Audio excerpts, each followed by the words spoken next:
IndiGo సంక్షోభం సమయంలో ఇతర విమాన సర్వీసుల్లో ప్రయాణాల ఛార్జీలు పెంచడంపై సమాధానం చెప్పాలని ఢిల్లీ హైకోర్టు కేంద్ర ప్రభుత్వాన్ని ఆదేశించింది.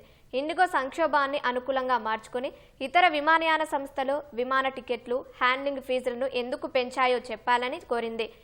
ఇండిగో సంక్షోభంతో రద్దయిన విమాన సర్వీసుల్లో టికెట్లు కొన్నవారికి ఆ సొమ్మును ప్రభుత్వం ఇచ్చే విధంగా ఆదేశించాలంటూ దాఖలైన పిటిషన్పై ఢిల్లీ హైకోర్టు విచారణ జరిపింది. ఈ విచారణలో టికెట్ ధరలు పెంచొద్దని విమానయాన సంస్థలకు కేంద్రం నిర్దేశించినట్లు సొలిసిటర్ జనరల్ చెప్పారు. విమాన సర్వీసులు రద్దు చేసి ప్రయాణికులకు అసౌకర్యం కల్పించినందుకు ఇండిగో సంస్థ క్షమాపణలు చెప్పిందని వివరించారు. ఈ వివరణపై స్పందించిన కోర్టు సంక్షోభం తలెత్తిన 4 రోజులకు ఆ చర్యలు తీసుకున్నారని, అప్పటికే ఛార్జీలు 30 నుంచి 40 వేలకు పెరిగాయని గుర్తు చేసింది. ఈ సమస్య పరిష్కారం కోసం ప్రభుత్వం తీసుకున్న చర్యలను అభినందిస్తున్నామన్న కోర్టు అసలు సంక్షోభాన్ని గుర్తించడంలో ప్రభుత్వం ఎలా విఫలమైందో చెప్పాలని కోరింది. ఇది ప్రయాణికుల అసౌకర్యానికి సంబంధించే కాదని, ఆర్థిక వ్యవస్థకు వాటిల్లిన నష్టానికి సంబంధించిందని వ్యాఖ్యానించింది.